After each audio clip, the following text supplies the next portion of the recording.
Hello everyone. तो हम आज बात करने वाले हैं खेसारी लाल यादव जी और प्रियंका सिंह के एक बहुत ही बेहतरीन वीडियो सॉन्ग के बारे में, जिसका पोस्टर आ चुका है और फुल वीडियो सॉन्ग का रिलीज डेट भी आ चुका है।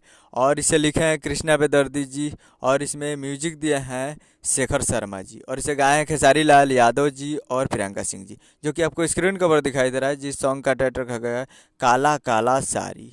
और इसका रिलीज डेट आ चुका है। Full video song releasing on 17 March at 7 AM पे, यानी कल सुबह में 17 मार्च को सुबह सुबह 7 बजे इसको फुल वीडियो सॉन्ग को रिलीज़ किया जाएगा। और एक मूवी का सॉन्ग है जिस मूवी का नाम है अपराधी। और इसका प्रोग्रामिंग किया है आर्या शर्मा जी इस गाने का। और ये कल सुबह में आप लोग तैयार रहिएगा 17 तारीख को सुबह 7 बजे। और फिट में है खेसारी लाल यादव जी और मेगा श्री जी। वीडियो में है खेसारी लाल यादव जी और मेगा श्री जी। तो आप लोग कल तैयार रहिएगा 17 तारीख को सुबह 7 बजे काला काला साड़ी देखने के लिए। Team films Bhojpuri YouTube channel पे फुल वीडियो सॉन्ग कल सुबह में देखिएगा। उम्मीद कर रहा हूँ कि वीडियो अच्छा लगा हो तो चैनल को सब्सक्राइब बेल आइकन प्रेस कर देते हैं, कैसे खेसारी लाल यादव जी के लेटेस्ट न्यूज लाते रहे। मिलते हैं अगले वीडियो में, तब तक ले जय हिंद जय भोजपुरी।